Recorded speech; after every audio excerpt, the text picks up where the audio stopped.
Tuhan, terima kasih buat hari Minggu ini, Tuhan. Kami boleh berkumpul bersama-sama, Tuhan, di Zoom ini, Tuhan, di acara kebaktian online. Kami percaya, Tuhan, Tuhan itu selalu baik buat kami semua. Tuhan selalu luar biasa buat kami. Tuhan selalu izinkan hal-hal yang mungkin tidak enak terjadi untuk mendewasakan kami semua, untuk membuat kami semua naik kelas ke level yang lebih tinggi lagi. Terima kasih Tuhan untuk semua kemurahan kasih karunia Tuhan untuk hidup kami. Terima kasih untuk kesehatan Tuhan untuk kami. Saat ini Tuhan, mari berbicara buat kami Tuhan di waktu yang singkat ini Tuhan. Tegur kami, koreksi kami. Kami mau Tuhan, kami selesai dari Zoom ini Tuhan. Kami menjadi pelaku-pelaku firman-Mu, bahkan kami mengalami Tuhan Yesus dalam kehidupan kami sehari-hari. Tolong kami semua Tuhan Yesus. Kami mau Tuhan hidup kami dikuasai oleh firman-Mu, dituntun oleh firman-Mu. Mari saat ini urapi setiap kami, urapi juga hamba-Mu.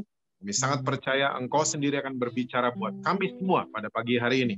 Kami siap mendengar saat ini hanya di dalam satu nama yang berkuasa, yaitu nama Tuhan Yesus Kristus. Amin. Amin. Ya, shalom semuanya di GBI Raja Wali. Apa kabar? GBI Pademangan, Pak. GBI ya, Pademangan, Pak. Pademangan, ya. GBI Pademangan. Saya percaya semua saudara dalam keadaan yang luar biasa. Saya percaya semua saudara dalam keadaan yang baik, ya, sehat, selalu dipimpin oleh Tuhan. Karena saya percaya kita semua akan keluar dari masa-masa sulit ini sebagai umat yang lebih daripada pemenang. Amin, saudara-saudara. Saya mengucapkan terima kasih juga buat Pak Gembala dan Ibu Gembala yang memberikan saya kesempatan untuk saya bisa melayani saudara pada hari ini. Oke. Saya akan membahas firman Tuhan dari kitab 1 Timotius pasal yang ketiga, ayatnya yang ke-16. 1 Timotius 3 itu sesudah 1 Timotius 2. 1 Timotius 3 ayatnya yang ke-16, Alkitab bicara begini. Dan sesungguhnya agunglah rahasia ibadah kita. Dia yang telah menyatakan dirinya dalam rupa manusia dibenarkan dalam roh, yang menampakkan dirinya kepada malaikat-malaikat, diberitakan di antara bangsa-bangsa yang tidak mengenal Allah, yang dipercaya di dalam dunia, diangkat dalam kemuliaan. Nah, ini adalah surat Rasul Paulus buat salah satu anak rohaninya yang namanya Timotius. Dan Rasul Paulus ini di bagian surat ini dia sedang membahas tentang penopang kebenaran. Ya, dia sedang membahas gaya hidup jemaat, ya. Penopang kebenarannya itu apa? Dan tiba-tiba dia menyelipkan kalimat demi kalimat yang baru saja kita baca. Dia catat buat Timotius, agunglah rahasia ibadah kita. Dan semua yang ditulis sama Rasul Paulus, kalau saudara pelajari baik-baik, itu adalah semua yang dilakukan oleh Tuhan Yesus untuk kita semua. Saya bacain ulang ya. Ini semua yang dilakukan Tuhan Yesus buat kita semua. Dia yang telah menyatakan dirinya dalam rupa manusia. Yesus datang ke dunia. Oke. Dibenarkan dalam roh, saudara dan saya kita dibenarkan dalam roh. Yang menampakkan dirinya kepada malaikat-malaikat, Yesus bangkit dari kematian, diberitakan di antara bangsa-bangsa yang tidak mengenal Allah, amanat agung waktu Yesus mau terangkat ke surga, yang dipercaya di dalam dunia, diangkat dalam kemuliaan. Nah ini one day, satu hari nanti, saudara dan saya akan mengalami glorification. Kita akan mengalami kemuliaan, tubuh kita akan dirubah jadi tubuh kemuliaan. Tapi itu nanti, ya. Jadi semua ini yang dicatat oleh Rasul Paulus, ini adalah semua yang diperbuat Yesus untuk saudara dan saya. Nah, kata di surat Rasul Paulus ini yang mencuri stole my heart, ya. Kata yang merebut perhatian saya adalah kata yang ditulis Rasul Paulus adalah kata ibadah. Dia catat buat Timotius, agunglah rahasia ibadah kita. Oke. Nah, kita nih orang Kristen, kalau dengar kata ibadah, yang seringkali mendarat di kepala kita apa sih? Seringkali kita kalau dengar kata ibadah, yang mendarat di kepala kita, kalau kita mau berkata jujur, adalah acara yang namanya kebaktian. Betul apa betul? Ya. Kita kalau dengar kata kebaktian, yang mendarat di kepala kita adalah 3 lagu cepat, 2 lagu pelan, firman Tuhan, persembahan, pengumuman, ditutup dengan doa berkat. Lalu selesai ibadahnya. Ya, itu kira-kira 1 jam sampai 2 jam lah ibadah seperti itu. Oke, salah? Nggak salah. Yang salah adalah kalau kita berpikir ibadah cuman kebaktian. Nah, ini yang ngawur. Ya, jangan jadi orang Kristen yang di paradigma kita ibadah itu cuman kebaktian. Karena waktu saya pelajari sepanjang tahun 2021, ya, ternyata kata ibadah itu diambil dari 3 bahasa Yunani. Jadi dia punya 3 pengertian. Dan ini semua dicatat di dalam Alkitab saudara dan saya. Oke, kita mulai ya. Fasten your seat belt. Yang pertama diambil dari bahasa Yunani namanya adalah latreo. Latreo kalau diterjemahkan ke bahasa Indonesia artinya adalah tata acara. Nah, ini adalah ibadah yang selalu kita lakukan, yang namanya sekarang kebaktian. Oke, kita mungkin kenal dengan istilah lain liturgi, ibadah dengan tata cara. Dan latreo ini di dalam Alkitab Perjanjian Baru cuman muncul di 5 ayat. 5 ayat. Ya, Roma 9 ayat 4, Yohanes 16 ayat 2, Roma 12 ayat 1. Yang saya mau tunjukkan buat saudara adalah Ibrani 9 ayat 1 dan 6. Coba kita lihat sebentar. Ibrani 9 ayat yang pertama dan ayatnya yang ke-6. Ibrani 9 ayat 1 dan 6. Memang perjanjian yang pertama juga mempunyai peraturan-peraturan untuk ibadah. Dan untuk tempat kudus buatan tangan manusia. Oke? Jadi ini penulis Ibrani, dia refer dari kitab Imamat di Perjanjian Lama yang mengatur semua ibadah ya dengan tata cara. Kadang-kadang ditambah dengan buatan manusia. Jadi semua bukan dari Tuhan, tapi ditambah-tambah sama buatan tangan manusia. Nah, ini adalah ibadah yang sifatnya tata cara. Kita lompat ke ayat yang ke-6.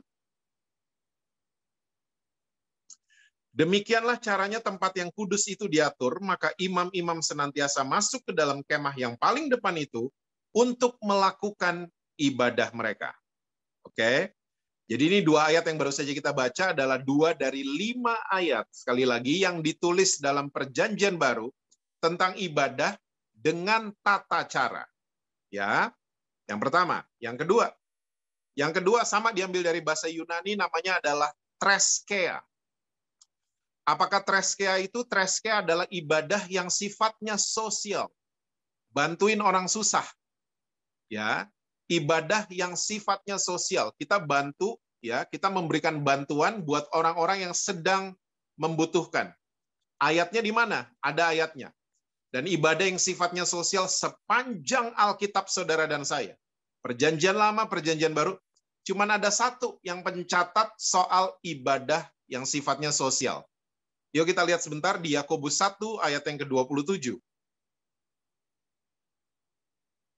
Yakobus 1 ayatnya yang ke-27. Alkitab bilang begini, ibadah yang murni dan yang tak bercacat di hadapan Allah Bapa kita, ialah mengunjungi yatim piatu dan janda-janda dalam kesusahan mereka, dan menjaga supaya dirinya sendiri tidak dicemarkan oleh dunia. Oke? Jadi ini adalah ibadah yang sifatnya sosial, ibadah yang murni dan yang tak bercacat di hadapan Allah Bapa kita di surga, ialah mengunjungi yatim piatu dan janda-janda dalam kesusahan mereka. Tapi kita harus jaga diri kita supaya kita tidak dicemarkan oleh dunia. Guys, kaum pria, tolong kalau baru baca ayat ini jangan ditelan mentah-mentah. Bukan berarti habis baca ayat ini semua kaum pria harus mengunjungi rumahnya Yunistara. No. No, it's a no-no. Ya. Ayat ini pengertiannya bukan seperti itu. Ayat ini pengertiannya bukan itu karena waktu Yakobus catat ayat ini, zaman itu janda dan yatim piatu adalah 2 kelompok yang ditolak sama masyarakat Yahudi. Kenapa? Ya, ini dia. Orang Yahudi adalah bangsa yang gila akan status. Ya, ingat baik-baik ya. Bangsa Yahudi itu gila status. Makanya waktu Maria mengandung, mereka belum ada status sebagai suami istri. Yusuf ketakutan. Ya, Yusuf ketakutan. Oke. Orang Yahudi surat kematian keluar kalau mati udah 3 hari. Makanya Yesus mati 3 hari. Karena dia sedang berada di tengah bangsa Yahudi. Yesus bisa loh mati cuma 10 jam, bisa. Tapi karena dia sedang berada di tengah bangsa Yahudi, dia ingin membuktikan bahwa, hey, I was dead. Saya mati 3 hari. Nah, seorang istri atau anak-anak yang kehilangan suami dan kehilangan orang tua, entah karena cerai hidup atau cerai mati, ditinggal meninggal, oke? Istri-istri ini akan dapat julukan baru namanya janda. Dan anak-anak ini dapat julukan baru namanya yatim piatu. Kalau kedua orang tuanya hilang. Dan mereka adalah 2 kelompok yang dianggap tidak punya status lagi. Dan mereka menjadi 2 kelompok yang dibuang, disingkirkan, tidak dianggap sama orang Yahudi. Oke? Jadi mulai ngerti dong. Jadi maksudnya Yakobus adalah ibadah yang tidak bercacat di hadapan Allah Bapa kita di surga, ialah kalau kita mengunjungi orang-orang yang tertolak, orang-orang yang dibuang oleh masyarakat dalam kesusahan mereka. Tapi jaga diri kita supaya kita tidak dicemarkan oleh dunia. Oke? Kalau kita mengunjungi orang lagi susah, jaga diri kita supaya kita tidak terpengaruh, tapi justru kita yang memberikan pengaruh buat mereka. Oke? Nah, zaman sekarang, yatim piatu dan janda-janda sudah diperhatikan dengan baik. Kita lihat panti asuhan keren-keren hari ini, panti jompo bagus-bagus, ya. Tapi hari ini orang yang disingkirkan di tengah masyarakat banyak kan? Banyak. Banyak orang yang narkoba, orang yang HIV, ya, pasangan yang hamil di luar nikah. Oke, dan masih banyak lagi korban bencana lah, ya, korban banjir dan seterusnya. Ya, ini adalah orang-orang yang lagi tersingkir dari antara masyarakat. Nah, gereja jangan ikut-ikutan nolak dong. Gereja harus bangkit dan menolong mereka dalam kesusahan mereka. Oke? Tapi jaga diri kita supaya kita tidak dicemarkan oleh dunia. Dan saudara mesti tahu, ibadah yang sifatnya sosial ini semua agama punya. Semua agama punya.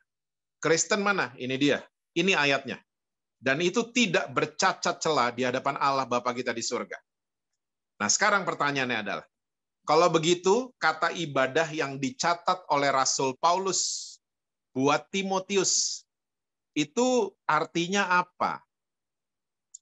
Nah, kata ibadah yang ditulis sama Rasul Paulus ini adalah kata ibadah yang paling banyak ditulis di Perjanjian Baru.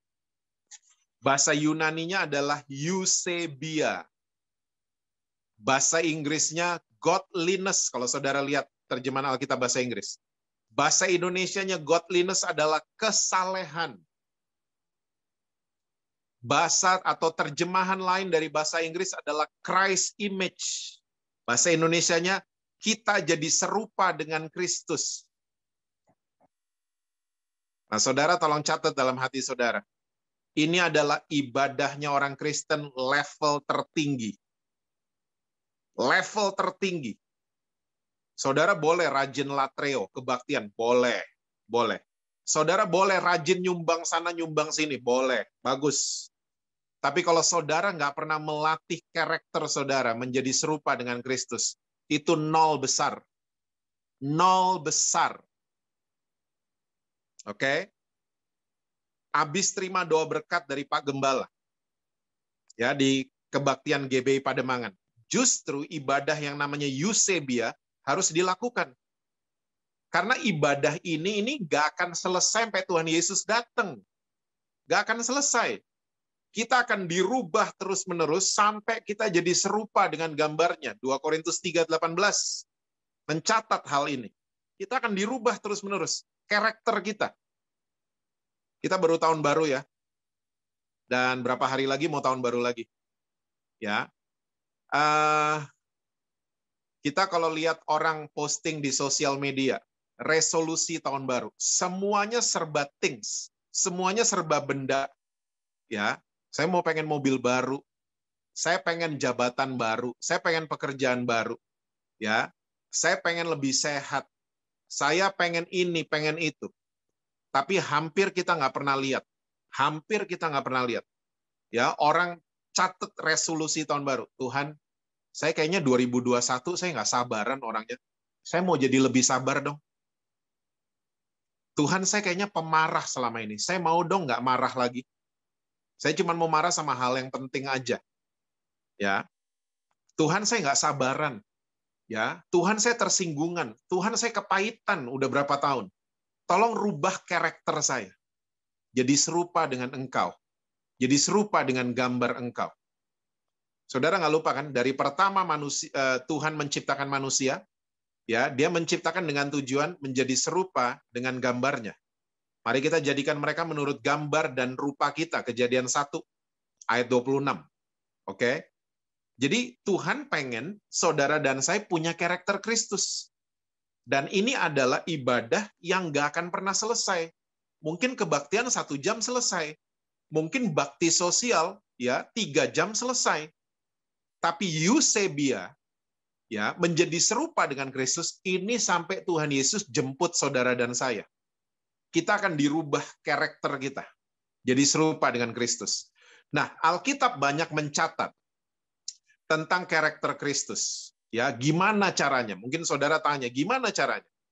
Nah, siang hari ini saya mau share satu hal aja yang membuat karakter kita akhirnya, kalau kita sadar, ya, yang akhirnya membuat karakter kita jadi serupa dengan Kristus. Satu hal ini namanya adalah proses.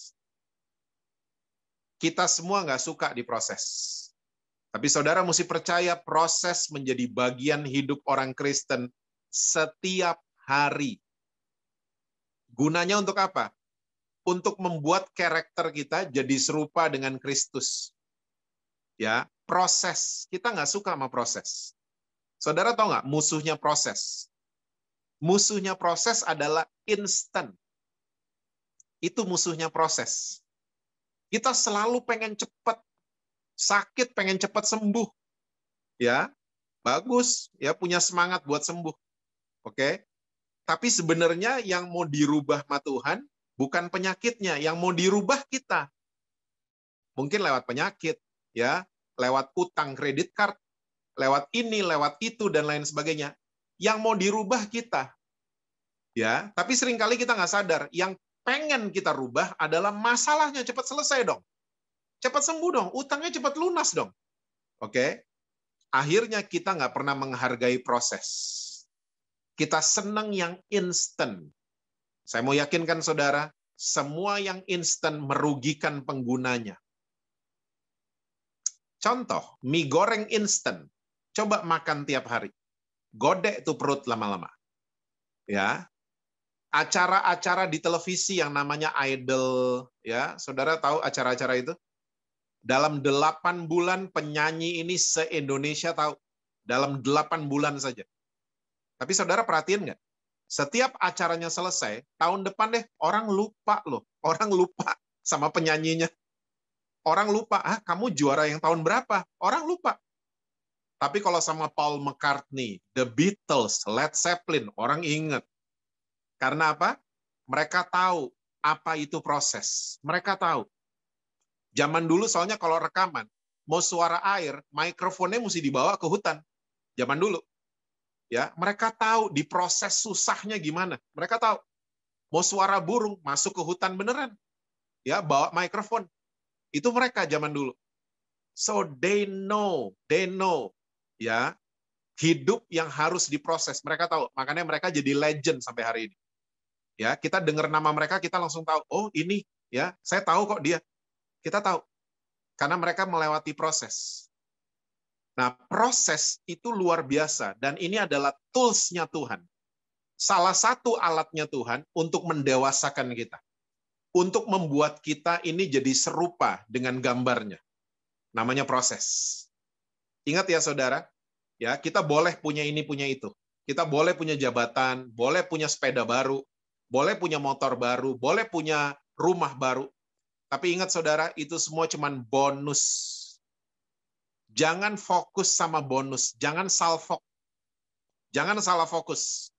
Yesus sudah bilang, carilah dahulu kerajaan Allah dan kebenarannya, maka semua akan ditambahkan buat kamu. Tambahan tuh bahasa aslinya, bahasa lainnya itu bonus. Ya, bonus. Beli bakmi dapat acar. Acar tuh bonus. Ya, kita nggak bisa besok ke toko bakmi. Ya, apa tuh yang di Pademangan, Aliong kalau nggak salah. Ya, kita nggak bisa ke toko bakmi. Lalu kita bilang gini sama penjualnya, saya mau acarnya doang dong. Nggak boleh, nggak dikasih. Karena acar itu bonus waktu kita beli bakmi. Payung itu bonus waktu kita beli mobil baru. Come on, saudara. Yang dibawa ke bengkel bukan payungnya kan, tapi mobilnya. Ya, kita harus fokus sama yang utama. Jadi payung itu bonus, acar itu bonus, rumah baru itu bonus, jabatan itu semua bonus. Jangan salah fokus. Banyak orang Kristen di GB Pademangan nggak ada. Banyak orang Kristen yang fokusnya sama bonus. Akhirnya mereka gampang kecewa. Ya, mereka gampang tawar hatinya. Coba fokus itu sama kerajaan Allah dan kebenarannya. Oke? Jangan jadi orang Kristen yang menyamakan Yesus sama Gunung Kawi. Ya, seringkali orang Kristen tuh sama orang-orang yang pergi ke Gunung Kawi. Bedanya cuman kita lambangnya salib, Gunung Kawi pohon. Bedanya itu doang. Ya, tapi motifnya itu sama, pengen mengeruk keuntungan jasmani. Ya. Ingat, yang mesti dikejar adalah keuntungan rohani dulu. Carilah dahulu kerajaan Allah dan kebenarannya. Waktu rohani kita untung, percayalah, semua yang jasmani akan mengikuti. Akan mengikuti, akan mengikuti. Ya. So, kita harus menghargai proses. Sampai doanya Rasul Paulus, saudara tahu dong, nggak perlu dibuka ya ayatnya, Efesus 3 kalau mau baca, ayat 20 dan 21. Bagi dia yang sanggup melakukan jauh dari yang kami pikirkan dan yang kami doakan. Ini doa terkenalnya Rasul Paulus. Ya, kita seringkali menerjemahkannya, wah minta 1 dapat 2 nanti. Kita menerjemahkannya gitu. Tolong. Jangan jadi orang Kristen yang kelasnya TK terus. Ini doanya Rasul Paulus punya pengertian gini. Kita minta mercy, dikasihnya Grand Max. Saya ulang ya. Doanya Rasul Paulus ini punya pengertian begini. Kita minta mercy, tiba-tiba dikasih sama Tuhannya Grand Max. Loh, kok Tuhan jahat? Coba nanti baca ya. Bagi dia yang sanggup melakukan jauh dari yang kita pikirkan dan yang kita doakan. Yang kita pikirin dan doain itu mercy kan? Tiba-tiba dapatnya Grand Max. Berarti Grand Max udah jauh. Gitu dong kalau terjemahin firman Tuhan. Ya, jangan kayak kelas TK terus. Terjemahinnya main asal aja terjemahin. Karena Tuhan gak jahat, percayalah. Tuhan tahu yang terbaik. Saudara juga tahu kan, anak-anak saudara masih 4 tahun, saudara nggak mungkin kasih PS4. Saudara nggak mungkin kasih PlayStation mainan buat mereka. Mereka main yang gampang rusak dikasih. Oke? Nah, kalau sudah dewasa anak saudara, baru dibeliin PS4. Tuhan juga sama. Tuhan kasih mercy, kita belum dewasa, nanti lo istrinya jadi 2 lagi. Hah? Lagu tidurnya jadi selamat tidur kekasih gelapku. Bahaya nih, bahaya. Grand Max dulu deh. Biar tahu diproses tuh gimana. Grand Max dulu. Oke. Masalah itu mendewasakan kita. Saya akan kasih beberapa contoh aja. Waktu saudara mungkin tahulah underpass Senen waktu lagi dibangun. Ya, itu ngeselin banget loh lewat situ. Jalur yang dibuka cuma 1. Ya, mobil lewat situ baru dicuci kotor, langsung debuan. Macet. Ya, kita nggak nyampe-nyampe di tempat tujuan. Kalau lewat ya Senen, waktu underpass lagi dibangun. Dan selalu kalau kita lewat proyek-proyek lagi dibangun, flyover lah, underpass, selalu ada pengumuman, maaf mengganggu kenyamanan Anda. Selalu ada pengumuman gitu. Tapi saudara masih ingat nggak waktu underpass Senen udah dibuka? Jadi, ya, macetnya hilang tiba-tiba. Dibangun 2 jalur lagi. Satu langsung ke Senen, yang kiri langsung bisa ke Salemba. Macetnya hilang. Ya, orang jadi seneng lewat situ. Sama, saudara. Waktu ada proses, mungkin kita mandek, macet, debuan, kotor kita jadinya, dan lain sebagainya. Sama. Dan sama, pengumuman dari surga juga sama. Maaf mengganggu kenyamanan Anda sebentar aja. Maaf. Kamu direnov sebentar aja. Maaf. Nanti lihat. Waktu renovnya selesai, ya, orang-orang pengen lewat di kehidupan saudara. Orang-orang pengen pakai jasa saudara. Orang-orang jadi percaya sama saudara. Orang-orang pengen berbisnis dengan saudara. Dan seterusnya. Karena kita udah direnov. Udah jadi pribadi, ya, jalanannya kita nih, ya, karakter kita, semuanya udah direnov. Jadi serupa dengan Kristus. Seperti itu. Saya nggak akan lupa beberapa tahun lalu sebelum pandemi, saya ini cinta Bali banget, saudara. Ya, jadi saya kalau lihat teman-teman saya posting lagi di negara ini, negara itu, saya biasa aja. Tapi nggak tahu kenapa, lihat postingan teman saya lagi ada di Bali, saya iri hati banget. Nggak tahu kenapa. Ya, saya cinta sama Pulau Bali. Pulau Bali itu menurut saya pantainya itu nggak ada yang ngalahin deh. Ya, negara-negara lain nggak ada yang ngalahin. Bali is the best. Nah, saya sebelum pandemi, saya waktu ke Bali, saya ke daerah yang namanya Kapal. Itu adalah kabupaten kalau nggak salah ya. Dia kecil, ya, small town. Dan di dalamnya banyak pengrajin perak di dalamnya. Banyak sekali pengrajin perak. Nah, satu kali saya datang, saya ke workshop yang katanya terkenal. Sampai di situ, saya ngelihat ada kalung, ada cincin, ada asbak, dan saya tercuri pandangan saya sama asbak. Karena saya mau kasih ke supir. Ya, asbaknya keren banget gitu. Ya, bentuknya bagus, ya, silvernya bagus. Tapi waktu saya lagi mengamati asbak itu, tiba-tiba pengrajin perak ini taruh asbak itu di api. Saya spontan dong, saya spontan langsung bilang gini, Pak, kok dimasukin di api? Karena di dalam hati kecil saya mau beli itu, buat oleh-oleh. Ya, kok dimasukin di api, Pak? Gitu. Ini pengrajin dengan santai, dengan tenang dia bilang gini, iya Pak, masih jelek ini silvernya. Kok jelek? Bagus loh Pak, saya mau beli gitu. Oh jangan katanya. Jangan dibeli dulu, karena ini mesti dibakar ulang. Kenapa gitu? Karena saya belum bisa ngaca. Nah ini saya nggak ngerti nih. Ngaca, maksudnya apa Pak? Ngaca. Iya, perak itu siap dijual kalau pengrajinnya bisa ngaca di perak tersebut. Ngaca. Dan mukanya halus, bersih. Nah itu kenapa emang asbak itu? Nah, waktu saya ngaca di asbak itu, saya nggak akan lupa istilah yang dia pakai. Waktu saya ngaca di asbak itu, muka saya masih belang-blonteng, Pak. Gitu. Dia pakai istilah itu. Maksudnya apa? Ya muka saya nggak rata, masih geradakan, belok-belok. Itu menandakan peraknya belum jadi. Masih perlu dibakar ulang. Sampai saya bisa ngaca.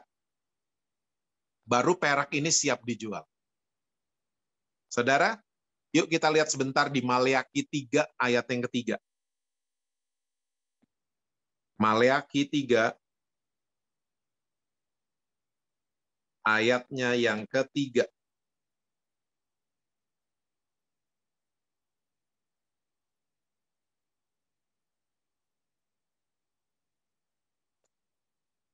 Ia akan duduk seperti orang yang memurnikan dan mentahirkan perak. Dan ia mentahirkan orang Lewi, menyucikan mereka seperti emas dan seperti perak, supaya mereka menjadi orang-orang yang mempersembahkan korban yang benar kepada Tuhan. Ternyata ada ayatnya, saudara. Ya, ternyata peristiwa di Bali ini benar-benar jadi pewahyuan, merema. Waktu saya ketemu sama pengrajin perak. Karena Tuhan yang kita sembah, dia pengrajin perak juga. Dan emas. Dia pengen lihat, ya, mukanya itu bisa ngaca. Ingat, jadi serupa dengan Kristus kan? Dia bisa ngaca lewat kehidupan saudara dan saya. Ngacanya lewat apa? Karakter kita. Wah, dalam hal sabar dia udah sama sama saya. Ya, naik kelas ini anak saya. Wah, dalam pengampunan dia udah sama sama saya, karakternya. Dalam sabar dia udah sama sama saya. Banyak karakter yang harus diproses. Makanya saudara, waktu kita Sebentar saudara, ada telepon masuk nih, mesti decline dulu. Nah, waktu kita mungkin lagi ngerasa panas, ya. Sebenarnya kita itu lagi diproses ulang. Hati kita panas. Justru disitulah kita harus penuh kesadaran bahwa, hey, saya lagi dibentuk sama Tuhan Yesus. Saya lagi diproses sama Tuhan Yesus untuk jadi serupa dengan gambarnya. Saudara mungkin udah pengen meledak marah saudara, sama adik saudara, sama kakak saudara, sama suami, sama istri. Tapi ingat, ya, ingat baik-baik. Waktu kita mulai nggak sabar, pengen marah dan lain sebagainya, disitulah kita lagi diproses. Disitulah kita lagi dibentuk, dan dibentuk tuh nggak enak. Saya ngerti banget. Ya, diproses tuh kayaknya panas hati kita, pala kita tuh panas banget. Oke, pengen meledak rasanya. Ya, lagi direnov itu nggak enak banget. Tapi ingat, ujung-ujungnya adalah naik level, naik kelas buat saudara. Ujung-ujungnya tuh kebaikan. Ujung-ujungnya tuh kemenangan. Ujung-ujungnya kesehatan buat saudara dan saya. Amin, saudara. Nah, sebagai ayat terakhir, saya akan ajak saudara, kita lihat sama-sama kitab Ulangan 32, ayat yang ke-11 dan ayat yang ke-12, bagian A saja. Ulangan 32,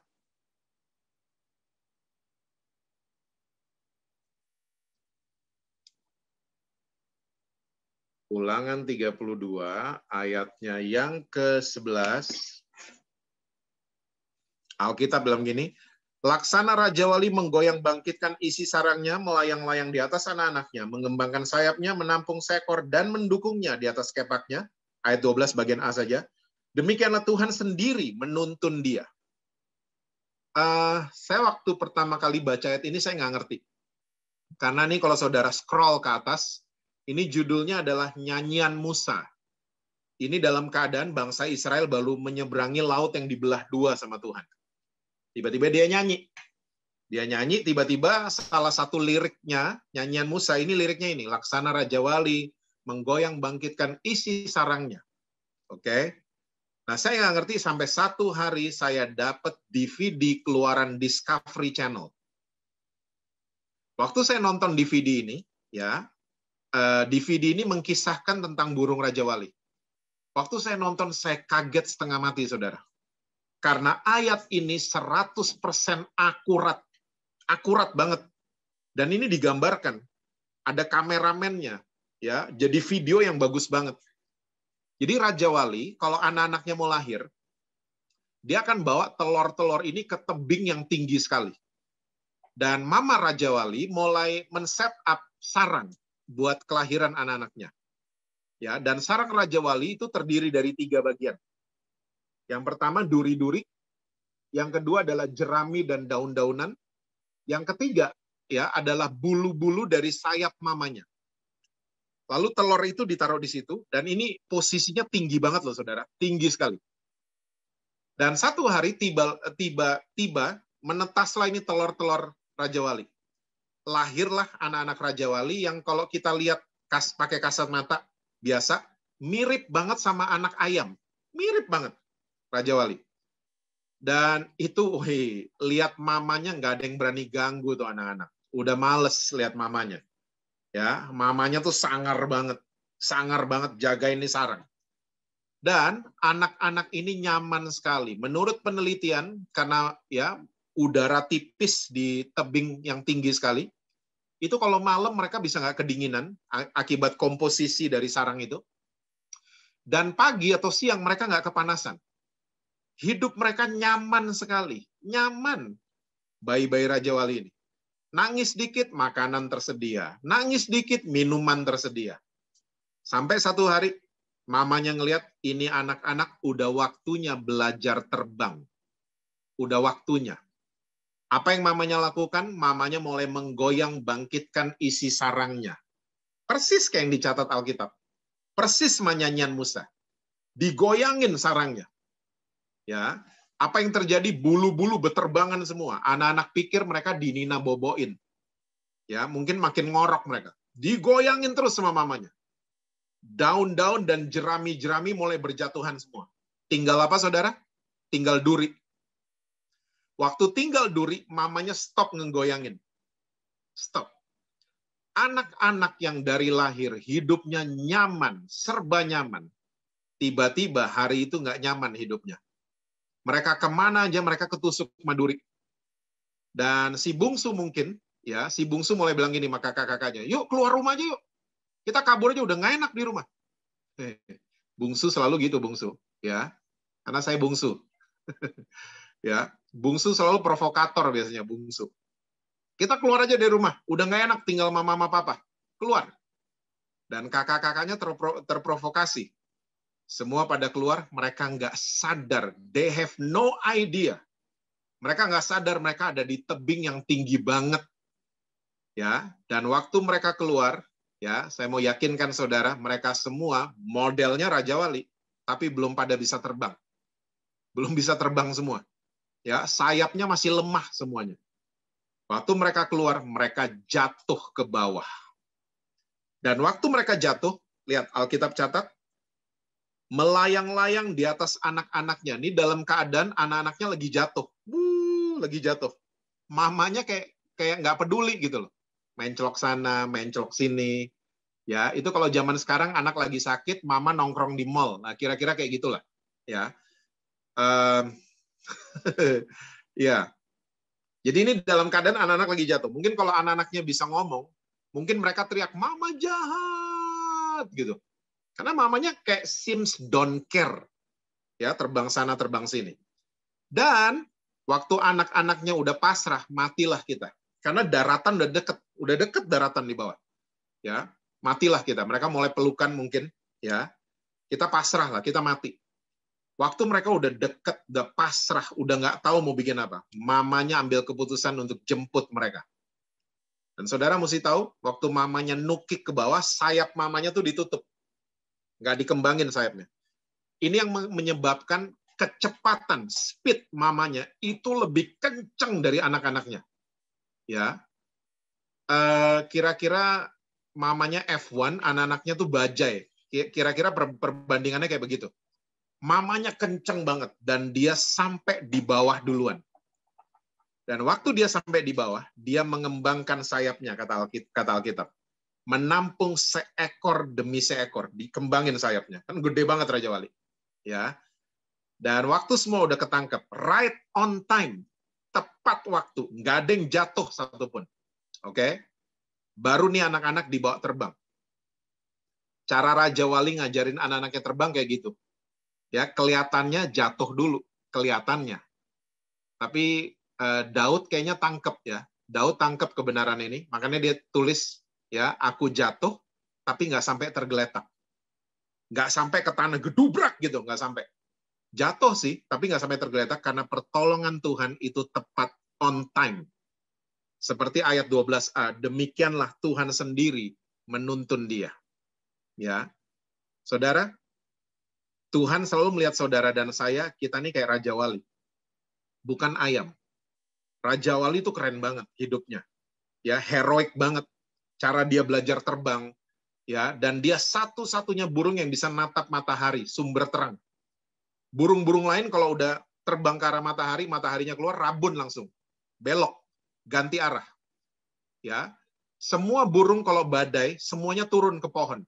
Cuman Raja Wali yang terbang di atas. Makin ada badai, makin tinggi dia terbang. Ya.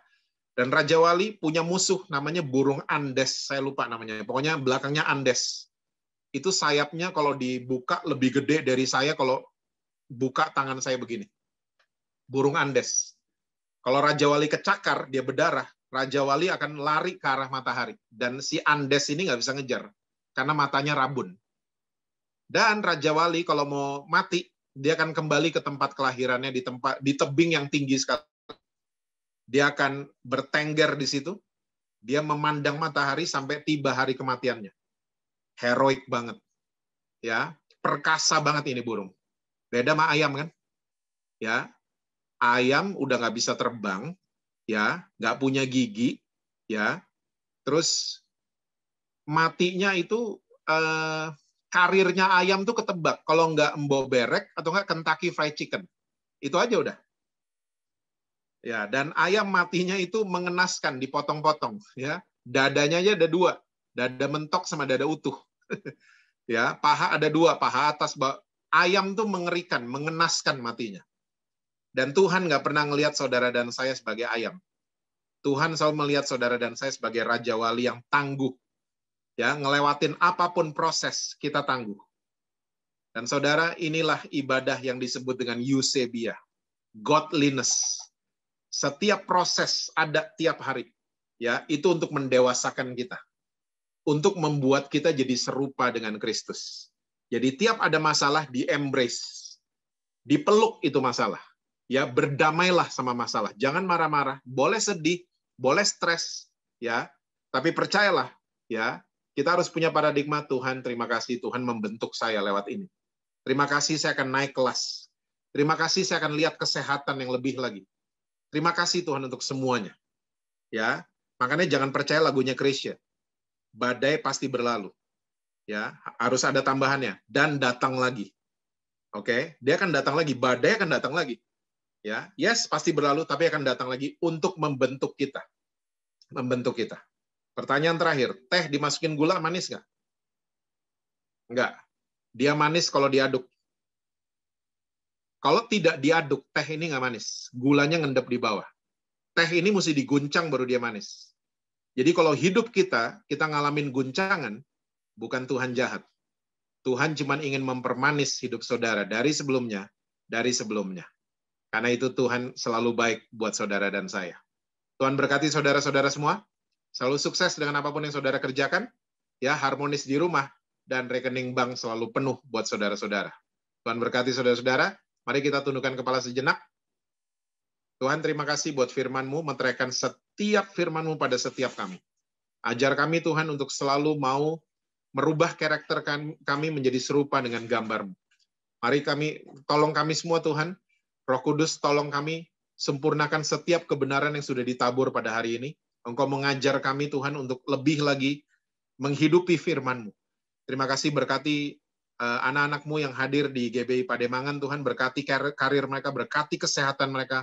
Apapun yang mereka perbuat, Tuhan akan buat berhasil. Terima kasih buat hari ini, Tuhan.